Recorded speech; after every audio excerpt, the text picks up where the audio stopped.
A fines del siglo XIX, justo antes del final de su período más prolífico de escritura, Friedrich Nietzsche afirmaba en Ecce Homo que sus escritos eran el bastión de un psicólogo sin igual. Él se veía como el primer filósofo verdaderamente psicológico, cuestionando: ¿qué filósofo antes que yo fue psicólogo? Antes de mí, simplemente no existía la psicología. Nietzsche no buscaba la especulación teórica desinteresada. Para él, el conocimiento debía ser una fuerza vitalizadora.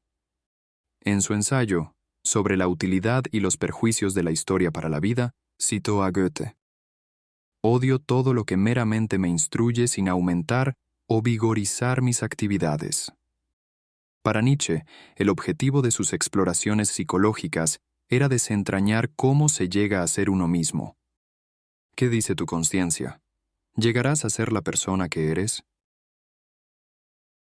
Incontables filósofos han intentado entender la mente humana, discernir sus tendencias, sesgos, potenciales, naturaleza y origen. Pero Nietzsche afirmaba que todos los que le precedieron fueron cegados en sus incursiones psicológicas no solo por una aceptación incuestionada de las creencias y normas morales prevalecientes en la sociedad, sino, más significativamente, por el miedo a explorar las profundidades de sí mismos. En su obra, Más allá del bien y del mal, Nietzsche critica severamente a la psicología de su tiempo, lamentando que esté limitada por prejuicios morales y temores, incapaz de aventurarse en las profundidades reales del alma humana. Para él, la psique no es solo una entidad superficial, sino un complejo entramado de capas multidimensionales que desafían cualquier intento de comprensión completa. Inspirado por Heráclito, Nietzsche ilustra la profundidad de esta complejidad con la metáfora de la liebre con 7 pieles. Incluso después de despojarse repetidamente de capas y capas, el ser humano aún no puede descubrir completamente su verdadera esencia, siempre oculta tras una apariencia exterior cambiante. La mayoría de las personas, temerosas de las profundidades complejas que yacen en su interior, prefieren quedarse en las capas superficiales y externas de su psique, dedicadas diligentemente a su rutina cotidiana sin explorar realmente quiénes son. Pero Nietzsche no era uno más del montón. En sus propias palabras, emprendía algo que no todos pueden emprender, escribiendo en el prefacio de Aurora: «Descendí a las profundidades, perforé los cimientos». El miedo a adentrarse en las profundidades de la psique personal no es infundado, razón por la cual no todos se aventuran en ese viaje. Para aquellos que carecen del coraje suficiente o no están preparados para las investigaciones psicológicas, explorar voluntariamente los cimientos internos de la mente puede desencadenar locura temporal, o en casos raros, permanente. Nietzsche describió los peligros que enfrenta el aventurero y navegante de ese mundo interior llamado ser humano. Se adentra en un laberinto y multiplica 1000 veces los peligros que la vida en sí misma trae consigo. Uno de los más grandes es que nadie puede ver cómo y dónde se pierde. Se vuelve solitario y es desgarrado por algún minotauro de la conciencia en una caverna. Aunque explorar las profundidades internas puede parecer un peligro insensato para la mayoría, para unos pocos es un esfuerzo necesario. La psique de esta pequeña minoría de individuos, en comparación con la abrumadora masa, está compuesta por profundidades mayores y una mayor turbulencia. Estos individuos se ven compelidos a explorar y ordenar su psique para evitar ser desgarrados por las contradicciones, conflictos y abismos internos, moldeándose y esculpiéndose a sí mismos hacia una totalidad armoniosa. Nietzsche presenta a Goethe como el individuo ejemplar que supo imponer orden en su caos interno. Lo que él quería era la totalidad, escribió Nietzsche al describir a Goethe. Se disciplinó a sí mismo hacia la integridad, se creó a sí mismo. Crear uno mismo no implica formarse de la nada. Como humanos, no podemos, como algunos erróneamente creen, ser moldeados de cualquier manera que deseemos. Cada uno de nosotros tiene una naturaleza profunda y duradera que impone límites definidos a quiénes y qué podemos llegar a ser. Nietzsche revela la profundidad de nuestra naturaleza interior. moldeada no solo por nuestras experiencias tempranas y los rasgos heredados, sino también por las poderosas corrientes históricas que fluyen a través de nosotros. Las tradiciones y los experimentos de culturas pasadas persisten en nuestra psique, influyendo en nuestra vida y experiencia desde las capas más profundas de nuestro ser. Argumentó vehementemente que para alcanzar un verdadero autoconocimiento, la autoobservación directa es insuficiente. Es crucial explorar activamente la historia.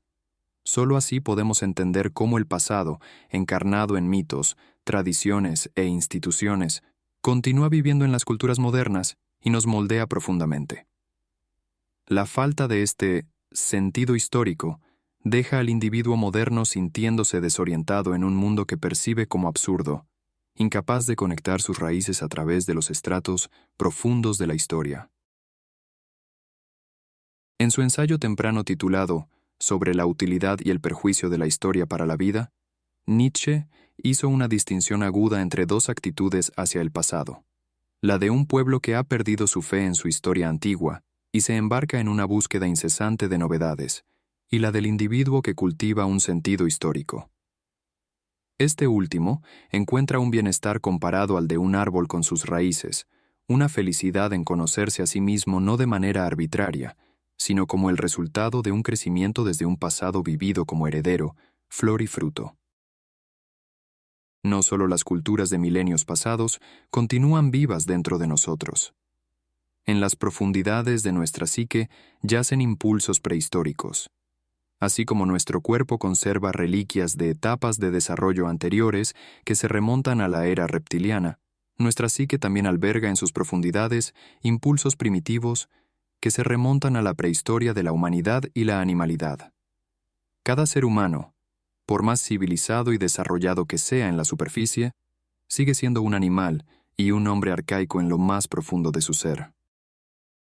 He descubierto por mí mismo que la humanidad antigua y la animalidad, de hecho toda la era primitiva y el pasado de todo ser sensible, continúan en mí, creando, amando, odiando, infiriendo. En estas capas no civilizadas reside lo que Zaratustra llamó la bestia interior. Inclinaciones potencialmente destructivas como el impulso hacia la agresión y la lujuria sexual desenfrenada. Este reconocimiento de nuestras profundidades no civilizadas y de nuestros impulsos primordiales no debe minimizarse ni ignorarse, sino explorarse y comprenderse en el contexto más amplio de nuestra evolución como seres humanos.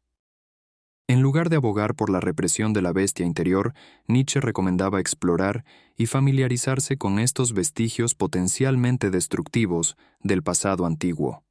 Así como un río embravecido puede ser aprovechado por su energía, también las capas no civilizadas de la psique, si se canalizan y manejan adecuadamente, pueden vitalizar la vida. La manera más miope y perniciosa de pensar quiere que las grandes fuentes de energía, esos torrentes salvajes del alma que a menudo fluyen de manera tan peligrosa y abrumadora, se sequen por completo, en lugar de tomar su poder al servicio y economizarlo. El individuo moderno ha perdido casi por completo el contacto con los instintos antiguos que residen en las profundidades de la psique. Confiando únicamente en su conciencia, que Nietzsche llamó el órgano más débil, el individuo contemporáneo se adentra en la vida de manera ciega, sin reconocer los ayudantes arcaicos que podrían estar disponibles en los recovecos de su mente. Nietzsche lamentó esta pérdida de conexión con lo que él llamó el animal divino, aquellos impulsos naturales que podrían ser cruciales en momentos de incertidumbre y desafío. Nuestra psique está marcada por la presencia de impulsos históricos, prehistóricos y animales, lo cual contribuye a una complejidad interna abrumadora. Esta mezcla genera una abundancia de impulsos contrarios dentro de nosotros mismos, describiéndonos como una especie de caos. A diferencia de otros filósofos que ven la mente humana como una entidad unitaria, Nietzsche la conceptualizó como una estructura social de impulsos y afectos, una ciudad donde diversas subpersonalidades coexisten en conflicto y alianza constante. Para Nietzsche, la tarea fundamental era armonizar esta diversidad interna, proporcionando coordinación a las múltiples fuerzas que compiten dentro de nosotros. Este desafío no es solo teórico, sino crucial para la realización individual y el florecimiento humano.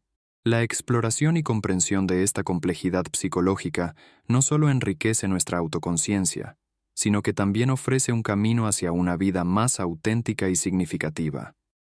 La coordinación de las fuerzas psicológicas internas puede lograrse mediante una idea organizadora o pasión dominante, un impulso maestro que actúa como el centro vital de la psique, subordinando todos los demás impulsos a su propósito.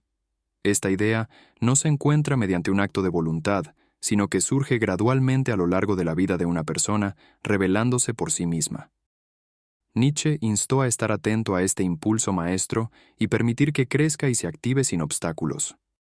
La idea organizadora destinada a gobernar comienza a desarrollarse profundamente en la psique, dirigiendo el camino de vuelta de senderos equivocados, preparando cualidades y habilidades que serán esenciales para alcanzar un propósito mayor.